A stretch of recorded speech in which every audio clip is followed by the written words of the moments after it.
El día de hoy nos encontramos con la información que comparte Diario Libre de nuestra amiga Socorro Arias, que hace un levantamiento de los datos que tiene el Ministerio de Educación con respecto a la viabilidad de los colegios privados, los que cuentan con autorización y los que se encuentran en un estado irregular por múltiples razones. Y dentro de este documento oficial, 1.400 colegios privados han sido identificados como estar funcionando de manera irregular. Y las irregularidades van desde haber contratado docentes que no están titulados, que no son docentes formales en el sistema, que no cuentan con el aval universitario, también la falta de habilitación de espacios requeridos según lo establece el Ministerio de Educación y las normas que lo tutelan, ¿no? Pero además, y una de las cosas más graves es la falla en la planificación curricular, es decir, que lo que reciben esos niños en clase, pues no es justamente el contenido académico que deben estar recibiendo. Hay otras fallas del tipo de la calidad del mobiliario, que no admiten la conformación de organismos como las asociaciones de padres, que eso es algo que incluso limita los derechos, entre muchas otras cosas como comités de los cursos, etcétera. Y esto evidentemente pues riñe con la calidad educativa y los planes mismos que ha estado enarbolando el ministro de Educación Ángel Hernández cuando se ha comprometido, ¿no?, con trabajar con la calidad educativa, aunque esto se ha evidenciado más en los últimos 2 años, luego de que hay una serie de colegios privados que mantuvieron la educación a distancia, y de esos 200 y tantos colegios que se mantuvieron dando educación a distancia a través de las plataformas digitales, apenas 48 de esos 210 colegios estaban avalados y autorizados y que realmente cumplían con la ordenanza y las normativas del Ministerio de Educación. Ese tema de la informalidad de los centros educativos privados no es nuevo, no es de ahora, y es una de las debilidades fundamentales del sistema. La carencia de educación pública, la poca credibilidad que tiene la educación pública, las dificultades del Código de Comercio y de la legislación dominicana, y ni hablar de la ausencia absoluta de esquemas de asistencia para la formación de centro educativo privado. Fíjate las tres patas que te estoy poniendo. Generan esos vacíos institucionales y esos espacios en los que sencillamente nacen y se desarrollan esos centros educativos informales, por llamarle de una forma. Constituir una empresa privada acá en República Dominicana es complicadísimo, y sostenerla y mantenerla es un verdadero ejercicio y un compromiso muy difícil. Y la educación es una de las actividades más complicadas que existen en todas las sociedades del mundo, por eso es muy especializado. No es sencillo, no es porque tú pongas una pared de hiedra que tú te puedes llamar Harvard o Princeton o Yale. Exacto. No es tan sencillo como eso. No es porque tú cojas una edificación vieja y le pongas un letrero con un logo, con un símbolo, digamos, de La Coruña o de Asturias, que tú te vas a llamar Oxford o Cambridge. Eso no es así, no es tan sencillo. Entonces, o King's College o cualquier otro lugar. Entonces, desafortunadamente, y ese es un vacío que ojalá y el Ministerio de Educación y las fuerzas vivas de República Dominicana lo tomen en cuenta a la hora de una posible potencial futura revisión de la Ley General de Educación, porque el sector privado, siempre hemos dicho, tiene que ser atendido. Claro. Y tiene que ser regulado y tiene que ser viabilizado. ¿Entiendes? Y tiene que haber un organismo que procure garantizar que se formalice, que se capaciten, que mejoren su capacidad y su productividad, y los que no se puedan y los que no lo puedan lograr, bueno, pues mira, lamentablemente, si tú no tienes la capacidad gerencial, si el entorno, el lugar donde tú decidiste hacerlo no es el apropiado, porque el sector privado no está libre de cometer errores, eso no es así, ¿eh? El sector privado comete muchos errores y hay mucha gente que hacen, por cierto, esa figura, cuando yo pienso en ella, pienso en el Pato Donald, porque fue en un muñequito del Pato Donald que yo me aprendí esa frase, de que you paint yourself into a corner, o sea, era un dibujo del Pato Donald pintando el piso en una habitación y él en la esquina, ¿entiendes? Ninguna referencia al Pato Donald que tenemos actualmente en el segmento anterior, pero en definitiva, ojalá la producción busque esa imagen. Hay muchos colegios privados que deciden, o sea, directora, dueña, que se ven en la disposición y en la intención de educar y arrancan con ese proceso y no lo logran sostener porque lo hacen en el lugar equivocado, de la forma equivocada, no tienen la capacidad gerencial, porque no es lo mismo. Usted ser profesor es una cosa, usted ser maestro es una cosa, pero usted ser gerente de un centro educativo es otra. Es otra cosa. Y eso lo vemos mucho con las clínicas también y con los hospitales. Siempre hemos dicho, el director de un hospital no puede ser que el mejor gastroenterólogo. No, espérate. Claro. El gastroenterólogo que se encargue de sanar el sistema digestivo y de manejar problemas gástricos que tenga la ciudadanía de esa zona o lo que sea. Pero el que va a manejar el hospital o la clínica, lo que tiene que ser un gestor de centro sanitario, que es otra cosa completamente diferente. Entonces, en el sector privado se cometen muchos errores.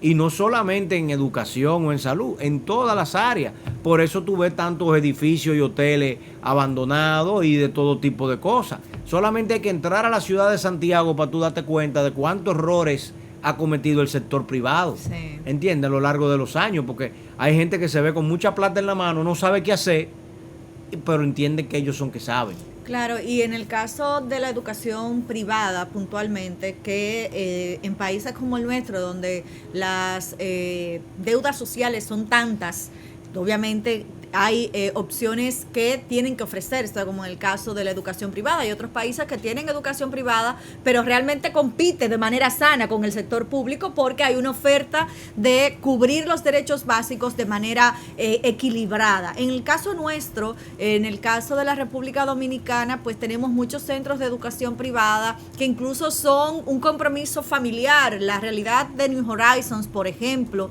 y de otros centros que ya actualmente tienen más de 2 y 3 décadas funcionando de forma privada y que están trabajando actualmente en segundas y terceras generaciones de esas familias que se han comprometido con ofrecer una calidad educativa a una nación para que se puedan transformar las condiciones de ese país, como siempre digo, un niño a la vez, un alumno a la vez. Y tenemos muchas realidades, de hecho lo conversaba la pasada semana con una persona que vamos a tener en las próximas, en la próxima temporada de este espacio, ¿no? En nuestras versiones dominicales, justamente de cómo la educación privada es tan señalada de manera histórica por ser un negocio, porque al final de cuentas se aprovechan. Sí, es cierto, la educación es cara, pero no solo en la República Dominicana es cara la educación privada. No, la educación no es cara. Con respecto a la condición de bolsillo del dominicano, que la gente dice,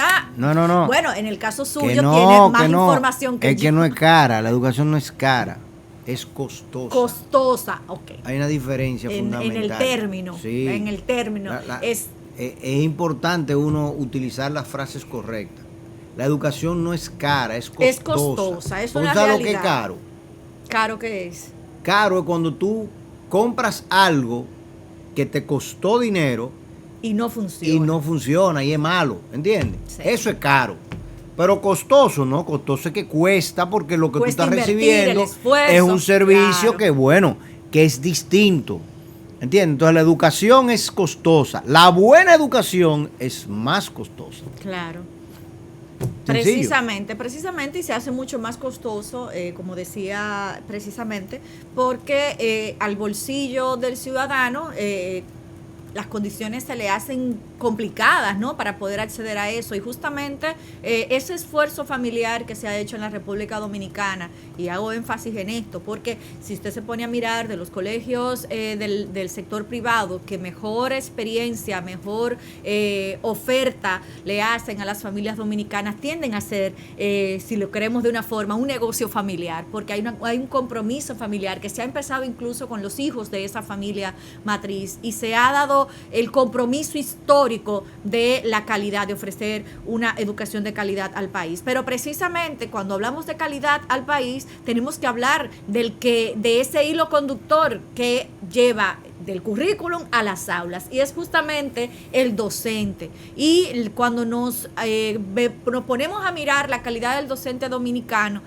todavía tenemos muchas situaciones. Fuera del aire le comentaba al señor Garrido le comentaba al señor Garrido de cómo estuve mirando unos intercambios entre docentes en algunas plataformas que tengo la oportunidad de tener acceso, y justamente el tema de la planificación docente, a propósito de que este día 1 de septiembre se supone que los docentes del sector público empiezan su entrenamiento, tienen que regresar a las aulas, aunque ya hay el primer tranque con la ADP y el ministro Ángel Hernández, porque el ministerio está llamando para el día 1 y la ADP para el día 5. ¿Pero cómo así? Desoyendo el primer mandato, ya empezamos con los tranques. Y justamente parece que han logrado su cometido, ¿no? Porque el ministro Ángel Hernández no se habría reunido todavía con el consejo de la ADP. Se van a reunir hoy a las 4 de la tarde, justamente como respuesta a ese llamado de la ADP,